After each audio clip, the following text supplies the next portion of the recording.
Fala, galera! Sejam bem-vindos ao canal de podcasts do PET Civil, da UFJF, o Prosa Construtiva. Antes de mais nada, siga a gente nas nossas redes sociais, Instagram, YouTube e LinkedIn, PET Civil UFJF. Hoje, nós, Maria Fernanda Médici, Ingrid e eu, Camila, trouxemos mais um episódio do nosso podcast. Este que é o segundo episódio da nossa terceira temporada e viemos falar um pouco sobre os desafios por trás da carreira de uma mulher na engenharia. Bem, nós sabemos como foi e como ainda é difícil a inserção da mulher em certas profissões e cargos que ao longo dos anos sempre teve a presença em sua maioria de homens. E, com o avanço nos direitos das mulheres, com o crescimento de sua inserção no mercado de trabalho e seu empoderamento, será que hoje as mulheres ocupam os mesmos espaços e cargos que os homens? Será que hoje o preconceito e o machismo diminuíram? Então, já fique ligado aqui conosco que hoje o nosso Prosa Construtiva está imperdível.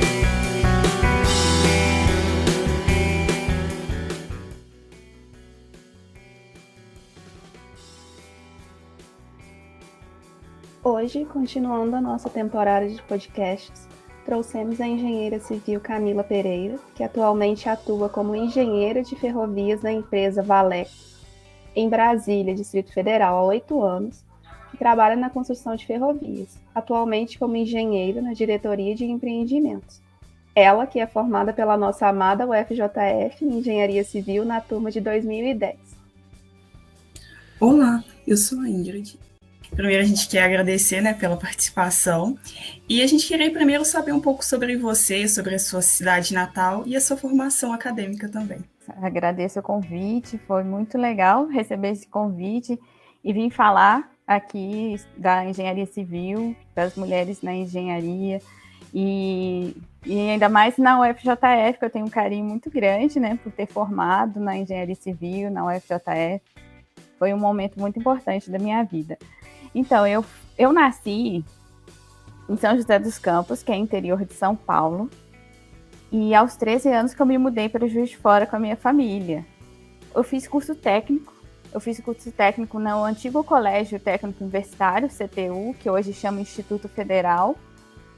Então, lá eu estudava em período integral, então eu estudava de manhã, eu fazia o ensino médio, de tarde eu fazia curso de metalurgia. E que já era, muitos homens e poucas mulheres, o curso, de metalurgia. Já é um ambiente bem masculino. E nesse momento eu vi que eu deveria fazer, que eu tinha mais aptidão para fazer algum curso na área de exatas. O primeiro vestibular que eu prestei foi para engenharia de produção. Só que a engenharia de produção estava bem no início da faculdade de engenharia de produção, lá em 2003. Na verdade, 2002. Então, era um curso muito concorrido, eu não passei. Daí, no segundo ano que eu fui prestar vestibular, prestei para engenharia civil e passei. Então, eu entrei na faculdade em 2003 para engenharia civil. E durante o curso, eu ainda nos primeiros anos que a gente está no ICE, fazendo as matérias básicas, eu ainda tentei mudar para engenharia de produção, porque, engenharia de produção era o que mais tinha a ver com o meu curso técnico, que era de metalurgia, Mas mesmo quando eu tentei, dentro da faculdade, mudar para a engenharia de produção, também não consegui. Mas, hoje, sou muito feliz sendo engenheira civil. E ainda bem que eu não consegui mudar para a produção, porque, a engenharia de produção, eu gosto muito de engenharia civil, desculpa. Eu sou muito feliz e realizada na engenharia civil e gosto muito de ser engenheira civil. Não me vejo sendo engenheira de produção. E como você chegou em Brasília também, depois de Juiz de Fora? Então, como que eu vim para cá em Brasília em 2010, foi quando eu formei. No último mês de formatura, quando a gente está apresentando o trabalho de conclusão de curso, passando as últimas matérias, o meu trabalho de conclusão de curso eu fiz na matéria de pavimentos com o professor Geraldo, e era para uma pesquisa, um parâmetro, uma comparação entre IgG, eu não sei se vocês já chegaram nessa matéria, mas é o índice de gravidade global, que eu fazia uma comparação com o índice de gravidade global expedito, que era o IgG, vendo se tinha alguma comparação com o IgGE. isso na matéria de pavimentação. Eu fazia estágio num escritório aí em Juiz de Fora e que prestava serviço para a MRS e para o DENIT aqui em Brasília. E no último mês que eu estava já para formar, um coordenador do DENIT daqui de Brasília foi em Juiz de Fora justamente procurando um engenheiro para trabalhar num contrato para justamente trabalhar com essa pesquisa de IgG e IgGE no DENIT. E como eu estava formando, eles foram e me indicaram, mas eles falaram que era recém-formada e tal, só que ele aceitou.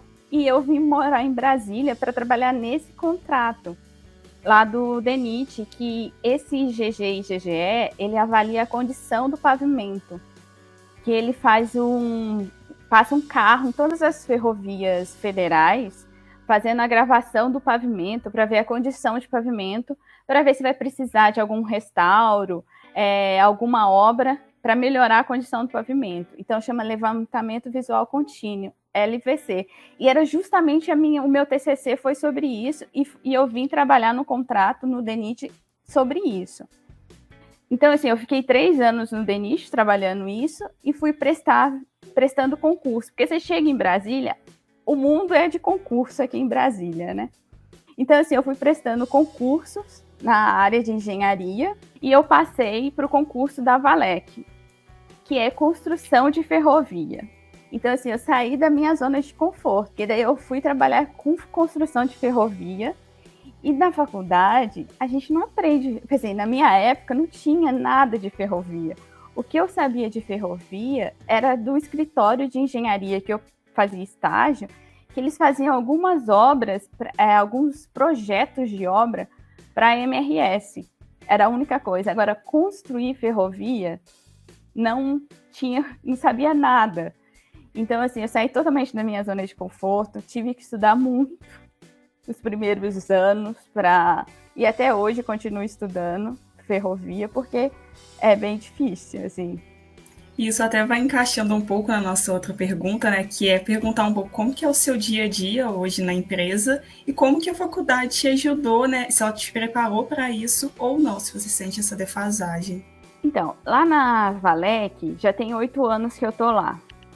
Eu já passei por 3 lugares diferentes, né? Quando eu entrei na Valec, eu trabalhava numa unidade que ela era a parte técnica que fazia compras de material para obra de ferrovia. Alguns materiais de obra, como trilho, acessórios de elásticos de fixação dos trilhos nos dormentes, compras de dormente, aparelho de mudança de via, que chama AMV. Então, assim, são todos equipamentos, materiais para a construção da ferrovia que eu não sabia nem por onde começava. E a gente tinha que fazer a parte técnica do edital. Então, assim, o que a faculdade me ajudou nessa parte?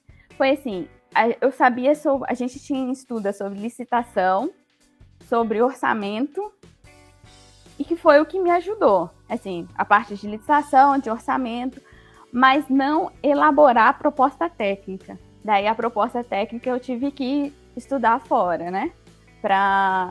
Porque é muito específico e a gente não tem essa parte de ferrovia, então eu tive que procurar fora. Mas, assim, igual muita gente fala, né? Que às vezes a gente estuda tanto cálculo na faculdade, né? Desde lá do ICE, aquele monte de cálculo, daí depois sobe para engenharia. A gente faz tanto cálculo nas matérias de estruturas, né? Que eu acho que é o que mais a gente faz, né? São nas matérias de estruturas, concreto, armado, 1 e 2, né? Então, é tanta conta, é tanto cálculo que a gente faz. Eu acho que, assim, esse tanto de cálculo, eu acho que mais ajuda, assim, ajuda você a formar como técnico, mas eu acho que abre um pouco a sua cabeça. E acaba que você fala que o engenheiro é para resolver problemas, né? E eu acho que é justamente isso. Eu acho que você começa a pensar fora da caixinha e você vai e consegue, assim, resolver problemas. Você dá soluções. Se elas são as melhores ou não, a gente vai saber no decorrer do tempo e a gente faz os ajustes. Então, assim, eu acho que a gente se torna um profissional muito flexível. E eu acho que, assim, isso a faculdade de engenharia ajuda muito. A gente abrir um pouco a cabeça, porque eu acho que a gente passa tanto perrengue na faculdade para sair daí formado, que isso contribui aqui fora, no mercado de trabalho.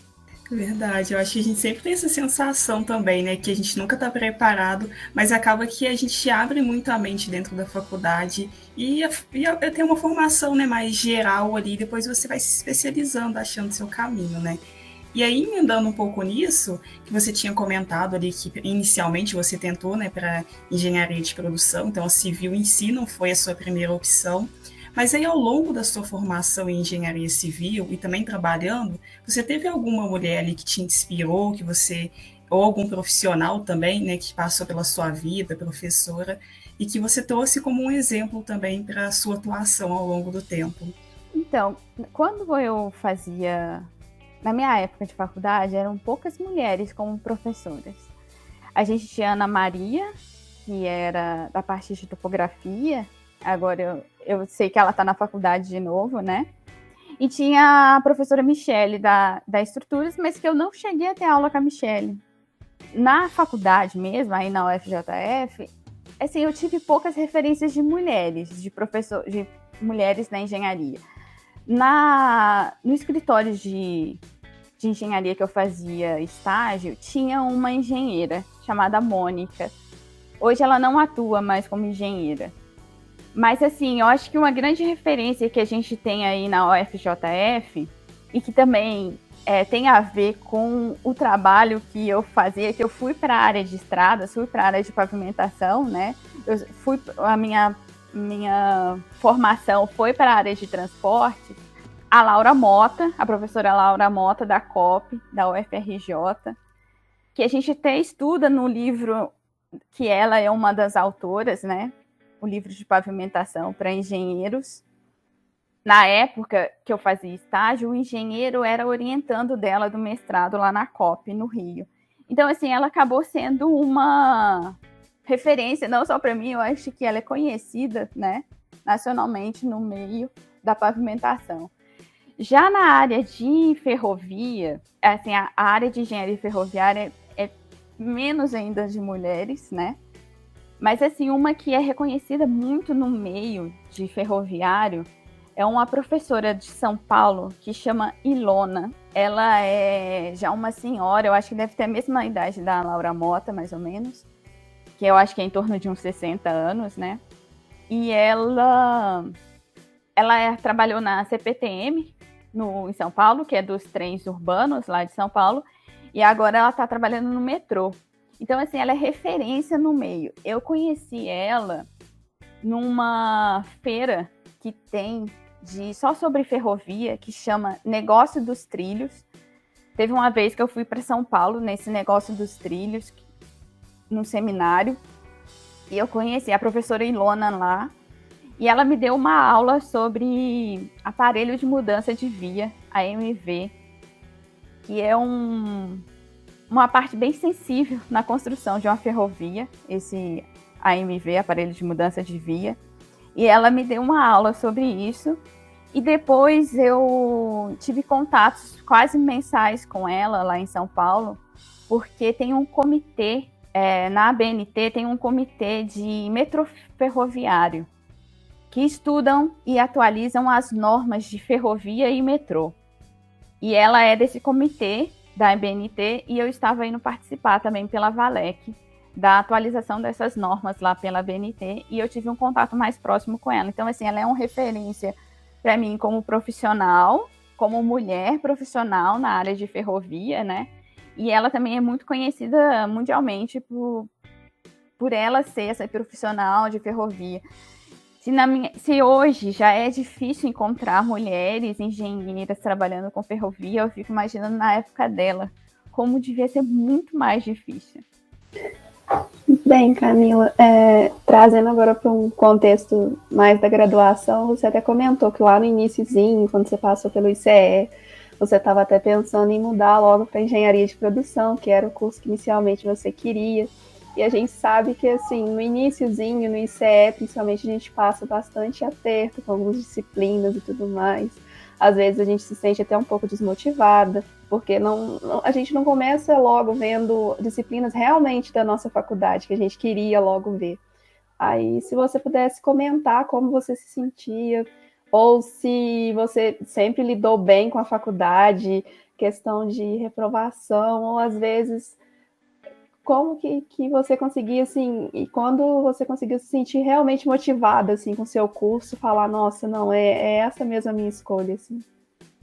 Então, no início da faculdade é muito difícil, né? Porque você é muito novo, daí você sai do ensino médio, que você nunca reprovou na vida, que chegava no último bimestre, já tinha passado em tudo, daí você chega no ICE para fazer aquelas matérias de álgebra linear, cálculo, fenômeno dos transportes, que até hoje eu não sei para que eu estudei aquilo, nem sei o que estuda naquilo, até hoje eu não sei. Daí, e assim, é muito difícil. Igual, por exemplo, eu sou da turma, quando eu entrei na faculdade, eu sou da turma de duas professoras de vocês, que é a Júlia Rigg e a Kátia Martins. A gente entrou junto na faculdade. E a gente nós somos amigas e sempre fomos muito próximas, até durante a faculdade. Então, assim, a professora Kátia, a gente até conversa muito, porque as matérias do ICE, a gente já saía da prova chorando. Então, assim, aquelas escadas ali do ICE, já viu muito choro meu, da Kátia, da Júlia. A gente já chorou muito ali por causa de que a gente não ia bem, porque a gente vem do ensino médio, que nunca tirou uma nota baixa, aí chega para fazer faculdade de engenharia, pega as matérias básicas da área de exatas e é muito difícil.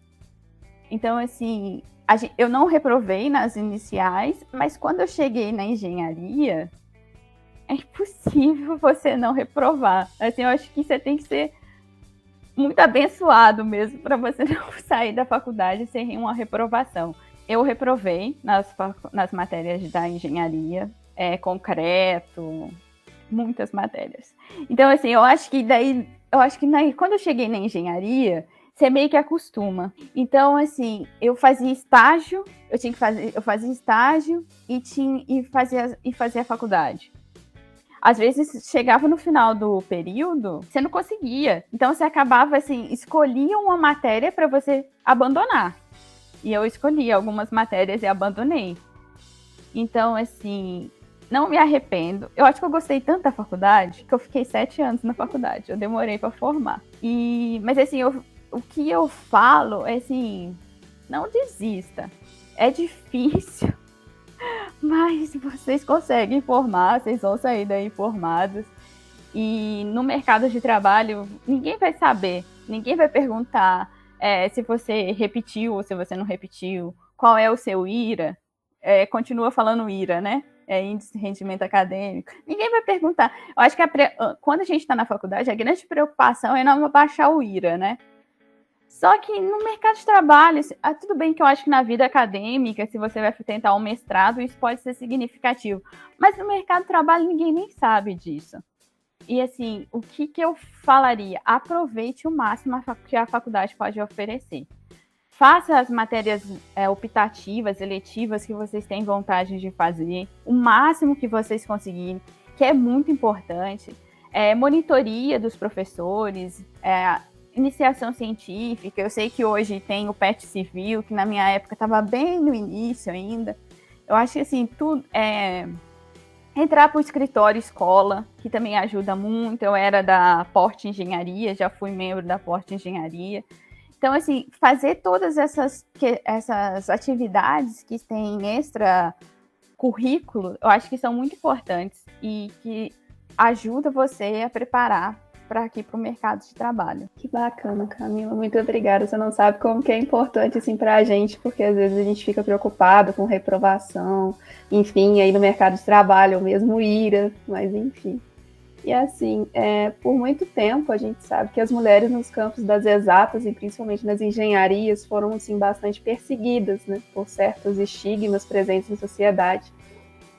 Atualmente, na sua opinião e baseado assim na sua vivência de trabalho, no seu ambiente de trabalho, na própria graduação, você acredita que hoje as mulheres realmente já conquistaram o seu espaço, tanto no mercado de trabalho quanto na graduação mesmo? Eu acho que a mulher está caminhando. Eu acho que a gente é uma luta constante, né? Eu acho que a gente tem que brigar pelo espaço e brigar para manter aquele espaço, porque senão a gente perde. E assim, hoje na engenharia, quando eu entrei na engenharia, eram 40 homens e 10 mulheres. Quando eu cheguei para trabalhar aqui, eu até assustei que eu achei que tinha assim mais mulheres, não assim, mais mulheres, tem mais homens, mas o percentual tinha aumentado a quantidade de mulheres, né? Onde eu trabalho, como é concurso, então não tem essa divisão, essa questão de salário, né? Tanto para o homem quanto a mulher, você vai ganhar o mesmo valor. Assim, não tem porque a mulher vai ganhar menos, isso não.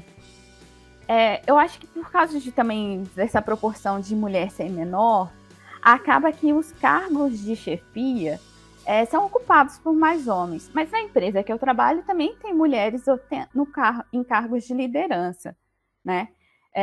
Eu acho que, assim, dentro da Valec, a unidade mais importante seria a unidade de construção, porque o carro-chefe da empresa é a construção da ferrovia. E por alguns anos, quem esteve à frente, chefiando a construção dentro da Valec, foi uma mulher, foi uma engenheira. Então, assim, não tem tanto essa questão. Mas, assim, a gente sabe que não... Isso porque é uma empresa pública, né? Mas numa empresa privada, a gente sabe que não é bem assim, né? Que eu já conversando com outras engenheiras, outras amigas e até arquitetas, porque eu fiz uma pós aqui que tinham engenheiros e arquitetos. Isso não acontece no meio privado, né? Porque assim, igual, por exemplo, você vai fazer uma entrevista de emprego para engenharia, já aconteceu de casos de a pessoa que está entrevistando perguntar se ela era casada, se ela tinha filhos. E a preocupação da empresa era justamente da mulher ser casada, não ter filhos, estar na idade de ter filhos, daí ela engravidar e entrar de licença maternidade. E assim, acontece também da mulher ter filhos, engravidar, entrar de licença maternidade e quando volta é mandada embora. Acontece isso no meio, eu acho que não só da engenharia, mas assim, de todas as áreas, isso acontece. Por isso que eu acho que a gente tem que ainda continuar lutando pelo nosso espaço, não pode, pelos nossos direitos, né? Não pode deixar isso que aconteça. Mas que está acontecendo, sim. Infelizmente, a gente ainda hoje vê realmente uma certa disparidade entre os homens e as mulheres, mas assim, ainda bem que hoje a gente já está conquistando com mais facilidade os nossos espaços e continuando a nossa luta. Sim, o que eu percebo é que as mulheres elas têm que estudar mais do que os homens para conseguir o seu espaço, né? E eu acho que também tem até um livro que fala sobre isso, Síndrome da Impostora, que a mulher, ela se julga muito. Será que eu sou capaz de ocupar aquele cargo? Às vezes ela tem mestrado, doutorado, é especialista na área, e ela fica com medo de ocupar aquele cargo. Daí chega um cara lá que só tem a graduação, e ele não, sou bonzão, e vou lá. Eu acho que falta um pouco na gente isso, assim, né? E uma outra questão que eu queria falar também, dessa questão da mulher, não só na engenharia, mas eu acho que no mercado de trabalho, é que a mulher, quando tem filhos, ela, apesar de ter mudado muito, ter uma divisão igualitária com o companheiro, com o pai da criança, lá na Valec a gente tem geralmente no mês de março, que tem o mês de igualdade de gênero e raça, e que é mais focado na questão da mulher no mercado de trabalho. E foi uma palestrante que ela ocupa o mesmo cargo que o marido dela. E ela falou que quando os filhos dela adoecem, não é o marido dela que fica cuidando das crianças, é ela. Que ainda há essa diferença, né? Em alguns relacionamentos ainda há essa diferença. Bem, Caminho, agora já finalizando o nosso episódio, que confessamos está maravilhoso e recheado de ensinamentos preciosos. Sabemos que apesar da engenharia ser uma profissão incrível, ela também é desafiadora. Você teria para dividir com a gente alguma atividade, hobby que você goste, que te ajude a lidar melhor com a rotina, com o estresse diário, enfim? Então, eu sou muito ansiosa, até durante a faculdade, assim. Então, assim, a válvula de escape é fazer alguma atividade física. Até durante a faculdade, eu também tinha que fazer alguma atividade física justamente para ser a válvula de escape e me desestressar, né? Daí, aqui em Brasília, quando eu cheguei aqui, o que eu comecei a fazer, assim, como eu não gosto de musculação, eu faço várias atividades físicas e cada momento é uma. Já fiz corrida de rua, já fiz luta de boxe, já fiz crossfit. Atualmente, na pandemia, quando todas as academias fecharam ano passado e tal, e daí o ano passado eu entrei para fazer yoga, praticar yoga, e assim, tô adorando, me encontrei na yoga, espero levar para o resto da vida, é uma filosofia muito interessante de vida, a yoga, eu acho que todo mundo deveria experimentar. Uma outra coisa que eu gosto de fazer, desde aí de Juiz de Fora eu fazia bastante, mas isso não é diário, são alguns momentos, né, de lazer, é fazer trilha, ia para Ibitipoca, aqui também vou para Chapada dos Veadeiros, então assim, é fazer trilhas e viajo para fazer trilhas. E nessa pandemia, uma coisa que eu comecei a fazer eu entrei para um grupo de trilhas e só de mulheres. Por quê? Já que eu vivo num mundo tão masculino, eu tinha um pouco de, assim, dificuldade em conviver com mais mulheres. Eu achava que os homens são mais práticos, que as mulheres eram mais difíceis de conviver. Então eu entrei para um grupo de trilhas só de mulheres, justamente para me ajudar nessa convivência com mais mulheres, né? E eu tô achando o máximo, assim. A gente viaja para a Chapada dos Veadeiros, em Goiás, para fazer trilha, só vai mulher. Então, assim, eu tô aprendendo a conviver com as diferenças, com um monte de hormônios, um monte de sentimentos, e ao mesmo tempo descobrindo mulheres incríveis e que estão me ajudando muito, assim, o empoderamento feminino nessa questão, e tô gostando muito, assim, desse grupo, chama Trilheiras de Brasília. Então, assim, esses são meus hobbies atualmente. Fazer trilha, andar de bike, fazer yoga, é o que tô fazendo para me desestressar.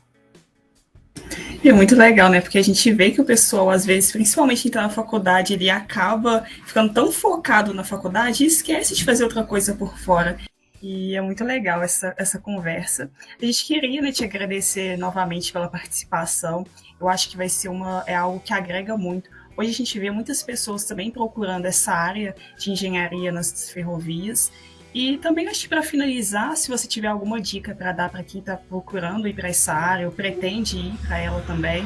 Então, assim, queria agradecer vocês. Foi muito legal a conversa. A dica que eu dou para quem quer ir para essa área de ferrovias assim, estudar a parte de ferrovias, né? Mas, além disso, assim, para quem está entrando no mercado de trabalho, a Valec, ela é uma empresa que constrói ferrovias, é uma estatal do governo federal que constrói as ferrovias e ela concessiona as ferrovias para as outras empresas operarem, né? E são geralmente empresas grandes, que eu acho que todas elas têm site que cadastra os currículos, né? E que tem processos de trainee. Então, assim, tem a Rumo, tem a VLI, tem a MRS, que é aí perto de vocês, tem a LL. Então, assim, tem várias empresas que são as concessionárias, que são as operadoras das ferrovias, que têm site e que vale a pena cadastrar o currículo lá. Tem a Vale vai começar, a gente está com uma obra, parceria público-privada com a Vale, e vai começar uma obra no interior de Goiás. Então, assim, tem as oportunidades aí. Eu acho que deve ter alguns processos de trainee, que é interessante para quem está formando acessar, procurar e pesquisar essas áreas e essas empresas para se cadastrarem. Ai, que ótimo, muito bom a gente estar sabendo também mais oportunidades, que às vezes a gente não fica sabendo e acha que é tão difícil, mas às vezes basta também procurar um pouco mais, né?